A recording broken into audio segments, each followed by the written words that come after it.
What's up, everyone? Today we are here with a ChatGPT or AI chatbot general video, and I will show you different ways that I like to use it to practice languages and how you can use it for English or, of course, any other language and practice without speaking to somebody.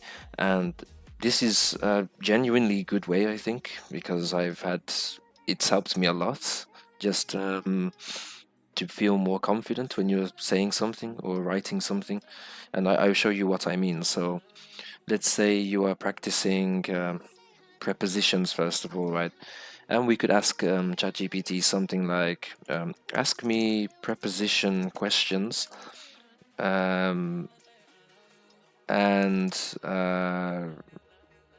tell me if I am wrong or right after it. So let's see. For example, like this, which is perfect, right? You have a question and say she's interested something learning new languages, and what's the correct preposition? So you would just put like one, or just answer it like which preposition.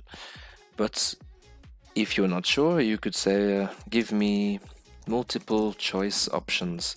You can even write this in your own language or a different language, and it would be fine.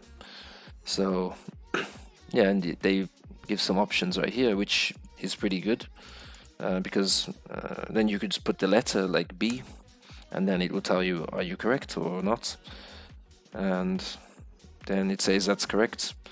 If you want to know why, the reason, simply ask, why is in quotation marks, maybe why is in correct for question 1,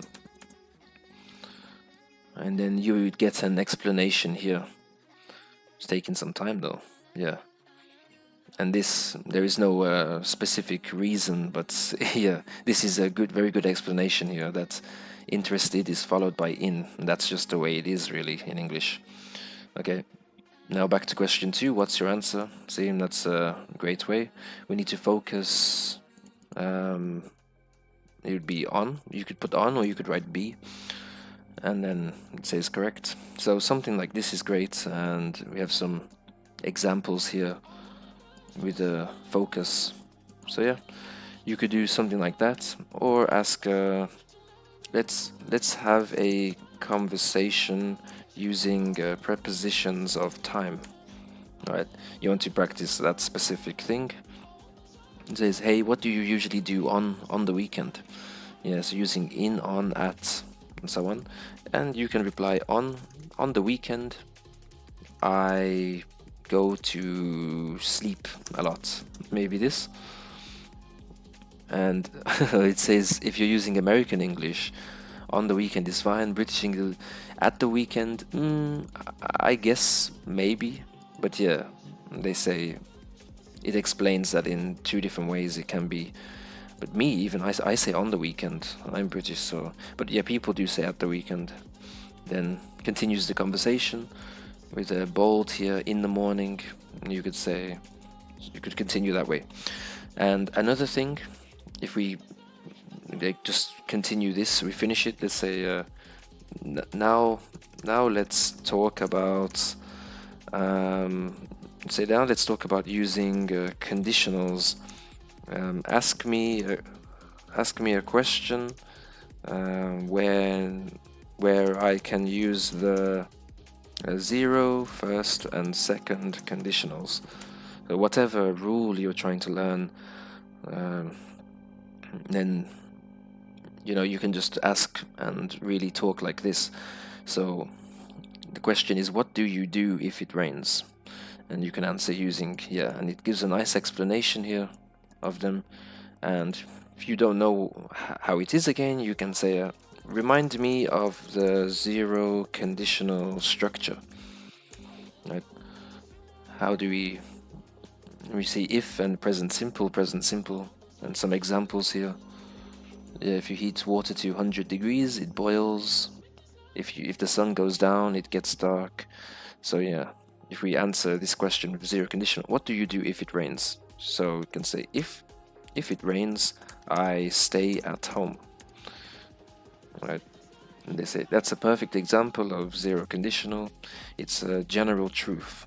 Yeah. So this is my recommendation.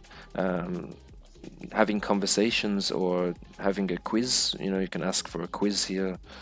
Or give me a quiz on verbs, something like that. And we see here with or multiple choice quiz even. Yeah. So verb tense. She to the gym every morning. She goes. Would be. So we can put be. Oh wait. Oh yeah. I thought it has like 3 questions like that. So yeah. No. Question 2 and 3. So you could say question 2 is whichever one. And ask for explanations if you're not sure why. So I recommend my students to do this also. That when we don't have classes, they should practice with chatbots. It's the things we learned in the class, or a new vocabulary, or anything. Yeah. So that's it. And if you have any questions, let me know. And what you think of the video. But yeah, that's it. So I will see you then in the next one. And you can put a comment maybe about something you think, if you're not sure what to ask the chatbot, and you can ask me, and I will give you a prompt or something to write in the box if you are not sure. So yeah, all right, see you then. Bye bye.